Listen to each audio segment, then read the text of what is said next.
قائد اعظم کے چند الفاظ تو میں چاہتا ہوں کہ آپ کو میں سنا دوں۔ ٹی بی کے جب مریض تھے اور آخری دن تھے زندگی کے، اور جو ٹی بی کے امراض کے اسپیشلسٹ تھے پروفیسر ریاض علی شاہ، انہوں نے پھر ایک اپنے انٹرویو کے اندر بتایا کہ اس وقت کے حالات کیا تھے۔ حالت یہ تھی اتنے کمزور کہ ذرا دو چار جملے بولتے تھے تو سانس پھڑ جاتا تھا، تو ہم نے پابندی لگا رکھی تھی کہ آپ گفتگو نہ کریں۔ ہم پاس ہی بیٹھے تھے، کوئی نئی دوا ہم نے شروع کی تھی تو ہم اس کے اثرات دیکھ رہے تھے، لیکن ہم نے محسوس کیا کہ قائد اعظم بار بار جیسے ان کی زبان پر کچھ آنا چاہتا ہے پھر وہ چپ ہو جاتے ہیں، چونکہ ہم نے روکا ہوا ہے۔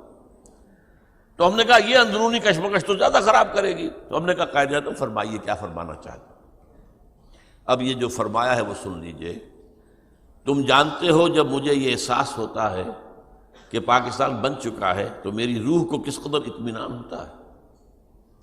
یہ مشکل کام تھا اور میں اکیلا اسے کبھی نہیں کر سکتا تھا۔ میرا ایمان ہے کہ یہ رسول خدا صلی اللہ علیہ وسلم کا روحانی فیض ہے کہ پاکستان وجود میں آیا۔ اب یہ پاکستانیوں کا فرض ہے کہ وہ اسے خلافت راشدہ کا نمونہ بنائیں تاکہ خدا اپنا وعدہ پورا کرے اور مسلمانوں کو پوری زمین کی بادشاہت دے۔ میں حیران ہوتا ہوں کہ قائد اعظم کے علم میں وہ احادیث تھیں جن میں حضور نے خبر دی ہے کہ قیامت سے قبل پوری دنیا میں اسلام کا نظام قائم ہوگا، اور بھی دور فلک ہیں ابھی آنے والے، ناز اتنا نہ کریں ہم کو ستانے والے۔ tables will be turned، اور غلبہ بالآخر اسلام کا ہوگا، اور اسی غلبے کا نقطہ آغاز پاکستان شمار ہوگا تاریخ کے اندر۔